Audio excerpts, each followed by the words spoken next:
Hey, Reliant Man, can you mirror a second? No, Reliant Man, you're actually not in trouble this time. Don't worry. I actually want to bring you in and say that I've been noticing you've been doing a great job lately.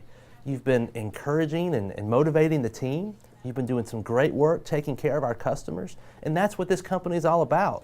So the good news is I'm actually going to give you a raise.